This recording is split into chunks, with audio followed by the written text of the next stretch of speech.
어릴 때 한 교회를 섬겼던 분들이 몇십 년 만에 만남을 갖게 되었습니다. 이 세 친구가 만나서 이런저런 얘기를 하다가 갑자기 한 친구가 야, 우리 교회는 말이야 세계에서 제일 큰 교회야. 예배당 안에 한 번에 10,000명 이상이 모여서 예배를 드려. 한번 와보지 않을래? 그렇습니다. 그 얘기를 듣던 친구가 야, 무슨 소리 하는 거야? 우리 교회 목사님은 S대학 박사 학위를 받고 오셨어.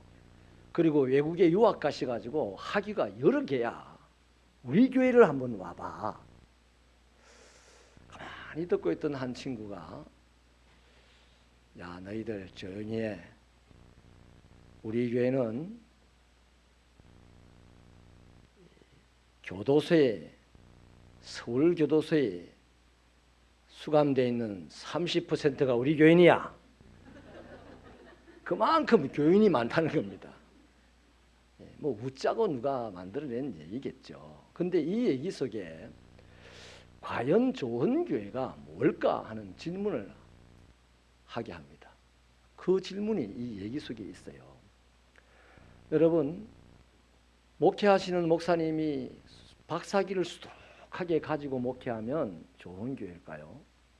아니면 어마어마하게 큰 교회가 있으면 좋은 교회일까요? 아니면 대통령이 출석하고 경제그룹의 총수가 출석하는 교회면 좋은 교회일까요? 단 한 명도 좋은 교회라고 대답하지 않을 겁니다. 성경도 그런 데 별로 관심이 없어요. 성경이 말하는 좋은 교회는 하나님의 뜻을 이루어내는 교회입니다. 그 하나님의 뜻이 뭘까요?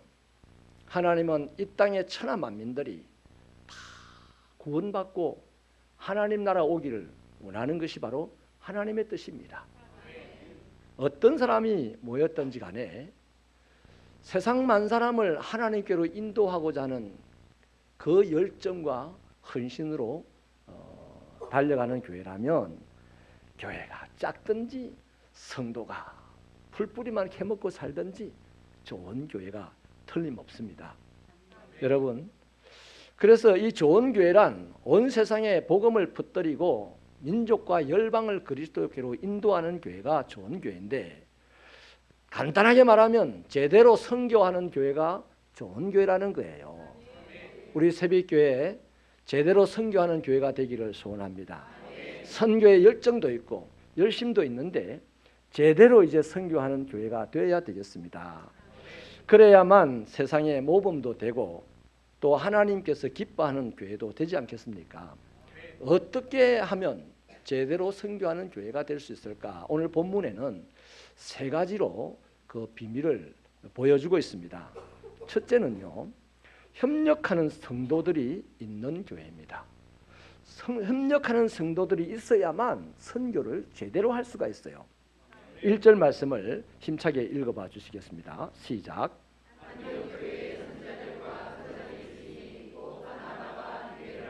시몬과 구레네 사람 루기오와 분봉왕 헤롯의 젖동생 마나엔과 및 사울이라. 여기에 소개된 5분은요 안디옥 교회의 지도자들입니다. 그런데 이분들의 면면을 살펴보면 완전히 다른 사람들입니다. 일단 바나바는 예루살렘 교회 사도들이 파송한 목회자입니다. 그렇기 때문에 안디옥 교회에서 자신의 지위나 또 기득권에 있어서 얼마든지 권위를 주장할 수 있었을 법합니다. 또 시몬은 니게르인이라고 하죠. 흑인이라는 말입니다. 당시에는 유대인들이 이 흑인들을 하나님의 저주받은 사람들이라고 매우 싫어하고 경멸했었습니다. 또 루기오는 아프리카의 구레네 사람이라고 기록을 하고 있는데, 구레네 아프리카 사람이 안디옥에까지 와서 산다는 것은 딱 한 가지 이유입니다. 노예였는데 사면을 받은 사람입니다. 그래서 창피해서 동네에서 못 살아요. 그래서 안디옥까지 와서 살고, 아니면 아직 노예인데 탈출해가지고 살 수가 없으니 먼 곳 안디옥까지 와서 사는 사람입니다. 그 다음에 또 한 사람 마나엔이라는 사람은 당시 기독교를 제일로 심하게 박해했던 헤롯 왕의 젖동생이라고 성경은 소개를 합니다. 그리고 우리가 잘 아는 사울은 스데반을 죽이는데 앞장섰던 인물이고 교회를 지상에서 잠멸시키려고 몸부림을 쳤던 사람이죠. 그러니까 이 다섯은 완전히 달라요. 서로 원수 맺고 경계할 수밖에 없는 사람들이죠. 그런데 이분들이 하나 되어서 교회를 섬긴다, 있을 수 있는 일입니까? 불가능한 일입니다. 그러나 이분들은 그러한 고정관념을 극복을 하고 한 몸이 되어서 교회를 섬겼어요. 여러분, 예수 사랑의 힘이 아니고는 뭘로 설명을 할 수가 있겠습니까? 보이지 않는 예수의 그 사랑의 힘이 정말 다르고 철천지 원수 맺고 살아가야 될 이 사람들이 하나가 되어서 하나님의 한 뜻을 이루는 교회를 세워나가고 있다는 것이죠. 이런 차원에서 보면 우리 교회도 적은 교회지만 다양한 분들이 모여 있습니다. 태어난 곳도 다르고 삶의 방식도 다르고 또 배움의 크기도 다 다르고요. 생각하는 것까지도 다르더라고요. 그러나 중요한 것은 이렇게 다양한 사람들이, 다른 사람들이 하나님의 나라를 세우는 일에 함께 꿈을 꾸고 함께 기도하고 함께 나아가고 있어요. 이거야말로 보이지 않는 하나님이 살아계시다는 증거 아닙니까? 여러분, 바라기는 우리 교회가 참 이 땅의 모범이 되고 제대로 선교하는 교회가 되기를 바랍니다. 그러려면 저나 여러분이나 우리 모든 한 사람들이 예수 사랑으로 하나 되려고 하고 하나 되어서 협력하려고 노력해야만 제대로 선교할 수 있는, 제대로 하나님의 뜻을 이룰 수 있는 교회가 되고 신앙생활이 되는 것이죠. 어느 날요, 눈과 코와 귀와 입과 손과 발이 모였습니다. 그런데 갑자기 이 코가 나서서 입을 성토하기 시작합니다. 내 곁에 있는 이 입이야말로 천하에 의리 없는 것이다.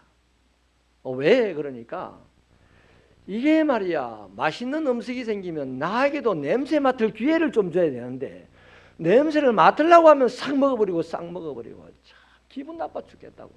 그런데 옆에 꼭 옆에 제일 옆에 붙여놓고 있어야 되니 난 못 살겠다. 그러자 발이 그 말을 듣고 떡 나서서 한다는 말이, 야 그건 약과다. 야 나는 하루 종일 무거운 주인을 짊어지고 이 골목 저 골목을 쏘다니다가 해그름에 집에 들어오면 다리에 힘이 다 빠져버리는데 아이 저 입은 그때 뭘 먹는단 말이야. 그래서 내가 왜 이렇게 힘들게 하루 종일 돌아다녔나 생각해 보니까 입에 좋은 거 먹이는 그것밖에 없다. 그래서 나 기분 나쁘다. 그러자 손도 한마디 합니다. 나도 그래. 아니 개 봐라야 닭 봐라야 소 봐라야 지 먹고 싶은 거 있으면 집으로 가서 먹어. 근데 이 입은 내가 손으로 집어넣어줘야 먹어. 그것도 다 먹고 난 다음에 이를 쑤셔줘야 돼. 거기다 닦아도 줘야 돼. 그런데 내보고 고맙다는 말 한마디 안 해. 나 기분 나빠요. 이런 말을 가만히 듣던 눈이 제안을 합니다. 우리 말만 해서 소용이 없으니까 이제 나는 맛있는 음식을 봐도 봤다고 말을 안 할게. 코야 너는 냄새가 좋은 게 나도 좋은 냄새 난다고 말을 하지 마라. 봐라 소나 너희들은 가만히 있으라. 입이 뭘 하겠다 하면 가만히 있어버려라. 그렇게 합의를 봤어요. 그리고 이제 하루가 지나고 이틀이 지나고 시간이 흘러가는데 어느 날 다리가 후들후들 하면서 왜 이렇게 힘이 없는지 모르겠어. 손도 나도 들지도 못하겠어. 눈도 침침해서 도대체 보이는 게 없대. 그때 이제 입이 가만히 있다가 드디어 말을 합니다. 야, 내 좋다고 내가 막 먹는 줄 아냐? 나도 할 말이 없는 줄 알아? 손이 내 이 쑤신다고 쑤실 때 잇몸을 얼마나 내가 다쳤는지 몰라. 그래도 내 말 안 했어. 왜 안 했는지 알아? 내가 안 먹어야 너희들이 힘이 생기고 너희들이 움직일 수 있기 때문이야. 그 쓸데없는 생각들 하지 말고 다 함께 지할 일 좀 해서 함께 건강하자고. 그러자 모두가 수긍을 하고 아멘! 하고 열심히 지 할 일을 해서 건강하게 살았다고 합니다. 여러분, 이게 우스운 것 같아도요, 우스운 얘기가 아닙니다. 꼭 사람들이 모이면 이 짓을 해. 누구를 성토 안 하면 잠을 못 자. 밥맛이 없나 봐. 그래서 누군가 그러더라고요. 세상에서 제일 재밌는 것이 사람 씹는 거라며.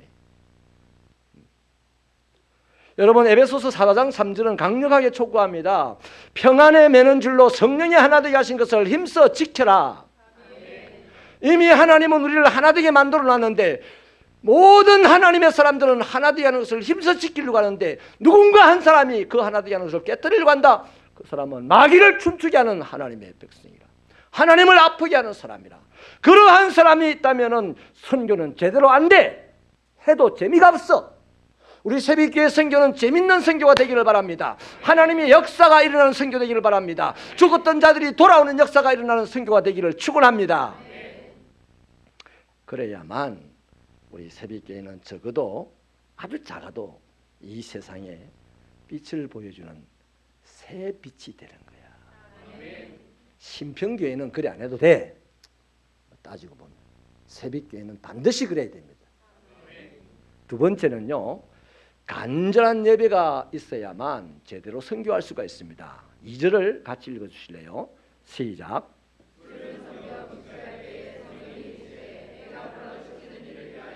바나바와 사울을 따로 세우라 하시니. 이 본문에 그들이 주를 섬겨라고 기록을 하고 있는데 이 섬긴다는 말의 원뜻은 예배 드린다는 뜻입니다. 그러니까 이 안디옥 교회 성도들이 예배를 드릴 때에 뭐 하며 드렸다냐 하니까 금식하며 예배를 드렸다는 거예요.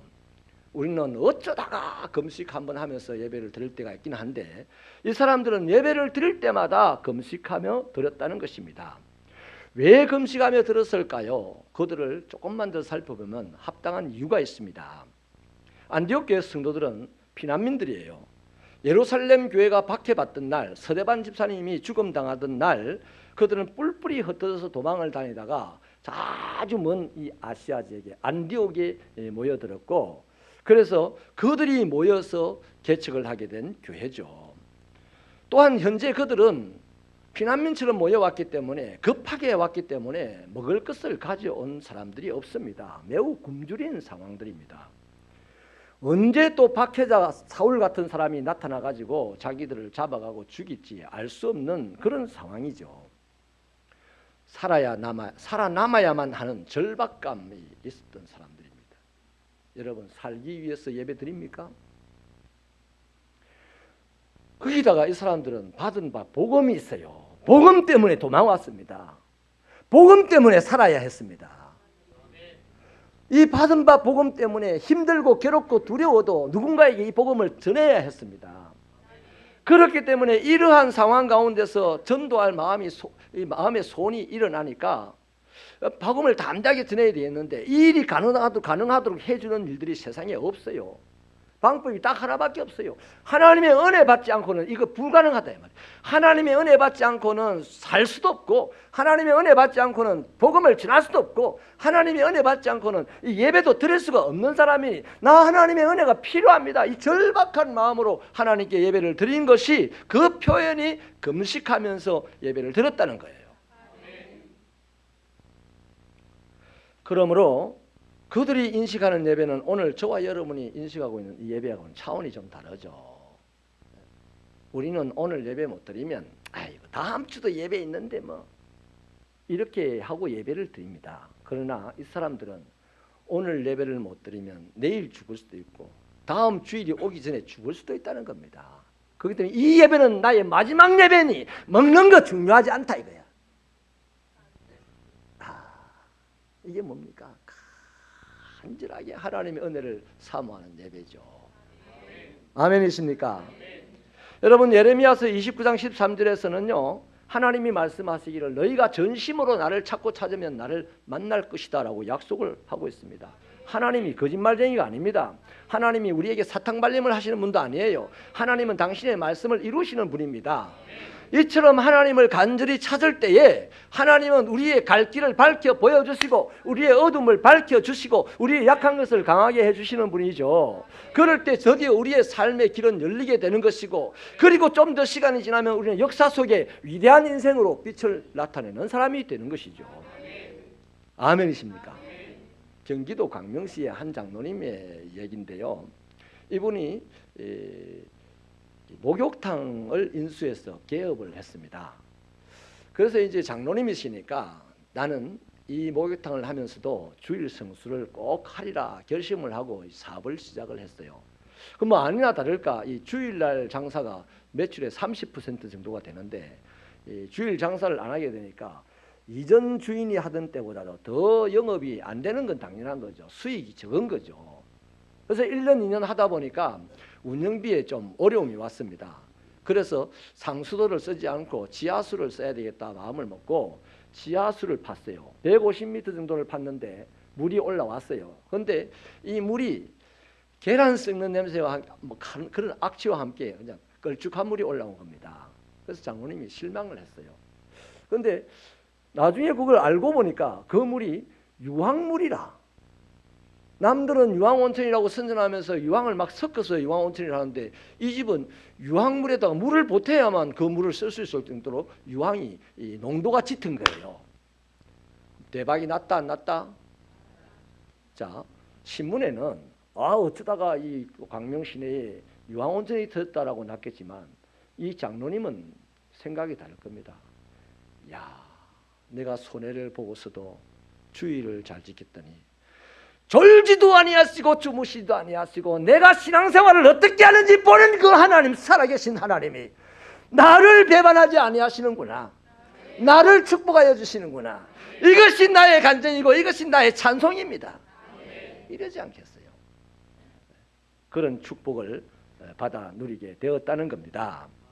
바울 사도는 고린도후서 6장 2절에서요, 보라 지금은 은혜 받을 만한 때요, 보라 지금은 구원의 날이다, 이렇게 선언을 합니다. 그 말을 잘 해석을 하면 이런 겁니다. 은혜를 구하여서 간절하게 예배드리는 그 시간이 은혜의 때고, 은혜를 구하여서 간절하게 예배드리는 그 장소가 은혜의 장소야. 40일 금식한 사람이 오늘 그냥 주일날 예배 안 드리고 논다, 그 사람이 있는 곳이 은혜의 장소, 은혜의 때가 아니다 이 말이에요. 살인자라 할지라도 오늘 간절히 하나님을 찾는 시간, 오늘 간절히 하나님을 찾는 그곳이 바로 은혜의 때요, 은혜의 장소라는 것이니, 저와 여러분이 그 은혜 누리는 사람들, 어차피 예배를 드리는 사람들인데 그 은혜를 마음껏 누리는 예배자가 되시기를 바랍니다. 이런 예배자가 채워지는 곳에는요, 제대로 선교할 수 있어요. 은혜 받고 선교하는데 선교 안 될 게 뭐 있습니까? 근데 이런 은혜를 받지 않고 이제 선교를 하면 지자랑한다고 선교를 해야 되고, 막 억지로 해야 되고, 막 선교하다가 망해보고 막 이러는 거라. 우리 새벽교회는 하나님의 은혜로 선교할 수 있는 교회 되기를 축원합니다. 그래서 제대로 예배를 잘 드리면, 간절하게 예배를 드리면 우리는 제대로 선교할 수 있어요. 돈이 많으면 아니에요. 간절하게 예배를 드리면. 언제부턴가 우리에게 박수 소리가 조금 더 잦아드는 것 같아요. 찬송할 때 손 놔뒀다가 뭐 하랍니까 이거? 우리 뭐 고도리 치러 갈 사람도 아니고, 손 가지고 박수 막 칩시다. 뭐 다른 장례식 곡 할 때는 치지 마시고, 옛날에 한번 그런 일이 있었는데, 사본의 사박자는 무조건 박수 치며 찬양하십시다. 우리가 뭐 하나님 보고 나왔지 이 사람 체면 보고 나왔습니까? 그래서 신나게 간절하게 절절하게 예배를 드리면 하나님도 놀래가지고 우리를 축복하실 줄 저는 확신합니다. 세 번째는요, 선교를 서슴지 않아야 합니다. 이 선교를 해야 한다가 아니고 선교를 서슴지 않아야 한다는 거죠. 3절 말씀을 힘차게 읽어주십시오. 시작. 아멘. 안디옥 교회는 간절하게 예배를 드리다가 귀신 소리를 들었습니까? 성령의 음성을 들었다고 말합니다. 간절하게 예배드리면 성령의 음성 들어요. 적당하게 예배드리면 지 소리를 듣습니다. 대충 예배를 드리면 마귀 소리를 들어요. 우리 새벽교회 간절한 예배를 드리다가 성령의 음성을 들어야 되겠는데 이 안디옥 교회가 그렇게 간절하게 예배를 드리다가 성령의 음성을 듣기를 그 음성이 뭔가 하니 바울과 바나바 두 사람을 선교사로 파송해라는 얘기입니다. 오늘로 치면 바나바는 안디옥 교회의 담임 목회자입니다. 바울은 안디옥 교회의 교육 전임 목회자입니다. 그러니까 안디옥 교회를 지금 추슬려가고 세워나가는데 가장 강력한 하나님의 힘을 발휘하는 두 사람이죠. 그러니까 이 중추적인 인물들을 선교사로 파송을 하라고 하니 안디옥 교회 성도들의 입장에서는 생각이 좀 다를 수가 있습니다. 매우 난감한 문제입니다. 굉장히 골치 아픈 문제입니다. 이 두 지도자가 우리 교회를 떠나 다른 지역에 가서 선교를 하면 우리 교회는 어떻게 해야지? 이런 걱정을 하지 않을 수가 없는 거죠. 하지만 안디옥 교회는 선교의 사명을 받고 이 명령 앞에 주저하지 않았던 거죠. 즉시로 바울과 바나바를 안수하여서 선교사로 파송을 합니다. 이것 때문에 안디옥 교회는 세계 선교의 시작점이 되고 세계 선교의 역사 속에서 본부가 되는 거예요. 안디옥 교회가 커서 된 게 아니고 대단한 사람들이 모여 있어서 된 게 아니고요. 성령의 음성에 서슴지 않고 순종함으로 말미암아 세계 선교의 본부가 되었다는 거죠. 여러분 앞서 말씀드린 대로 안디옥 교회는 서대반 집사님이 죽임당하고 난 이후에 박해받다가 흩어진 성도들이 모인 곳이죠. 이제 개척을 시작한 지 2년밖에 안 됐어요. 가장 강력하고 힘 있는 지도자 두 사람을 파송을 해야 했죠. 이런 교회가 선교한다는 게 쉽습니까?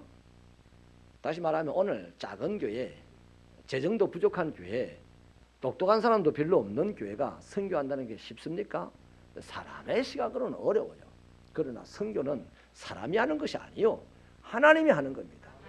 성령님이 하는 찬양은요, 찬양도 힘이 납니다.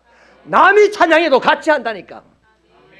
근데 성령님이 함께 찬양 안 하는 찬양은요, 지가 할 때는 열심히 잘합니다. 남이 할 때는 가만히 있어. 하나님은 역사를 관통하시는 분인데 그게 얼마나 볼품이 없어 보이고 답답하겠습니까? 사랑하는 여러분, 이렇게 적은 교회가 다른 나라에 선교한다는 것은 매우 어려운 일이고 또 그 상황 앞에 부딪힌 이 안디옥 교회 어려운 상황에 있었지만 적시로 말씀에 순종하여서, 그렇기 때문에 저는 지금 이 교회를 일컬어서 선교를 서슴지 않는 교회라고 말씀을 드리는 겁니다. 아멘. 여러분, 이후에 바나바와 사울은요 엄청난 선교의 역할을 감당을 합니다.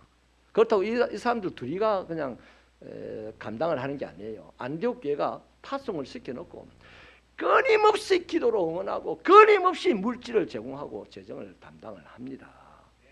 그래서 안디옥 교회의 가장 중요한 사역이 되었어요. 여러분, 선교 현지에는 두 사람이 나갔지만 하나님의 선교는 나머지 사람들이 힘을 모아서 도우는 것이 하나님의 선교입니다. 오늘도 마찬가지죠. 세계 선교라는 것은 선교사를 파송하고 교회를 지어주는 것으로 끝나는 게 아닙니다. 그 사역지에서 제대로 사역을 할 수 있도록 기도로 응원해 줘야 되고 재정에 보탬을 줘야 되고요. 그쪽에 자라나는 아이들을 세워서 인물되게 해주고 말이죠. 그것이 하나님의 선교입니다. 그렇게 할 때 제대로 하는 선교입니다. 우리 교회도요, 지금 두 곳의 지교회를 세우고 지금 선교사를 파송하고 또 선교사를 60주년 기념교회에 파송을 하려고 하는데, 여러분, 이것이 작은 일은 아닙니다. 그러나 이것을 하면서 많은 분들이 도왔습니다. 제가 이번에 쭉 지나간 세월을 돌이켜보니까 킹스랜드에서 1억이 넘게 선교비가 후원이 되어 왔습니다. 또 우리 교회에서 최근에만 하더라도 세 분의 집사님들이요 한 3년 전에 모여서 재밌게 지내길래 제가 툭 던졌습니다. 그렇게 재밌게 지내지 말고 목적을 하나 세워라. 이 재미있는 모임의 목적을 세워라. 교회 없는 곳에 교회를 지어줘라. 그분이 아멘하고 이렇게 하더니 3년이 지나가는 어간에 3천만 원 가까운 돈을 헌금을 하셨습니다. 할렐루야. 돈의 크기가 문제가 아니고 그 선교에 하나님의 일에 참여하는 것이 얼마나 아름답냐 이거예요. 하나님은 그런 자들의 교회에 역사하실 줄로 믿습니다. 말씀을 마치겠습니다.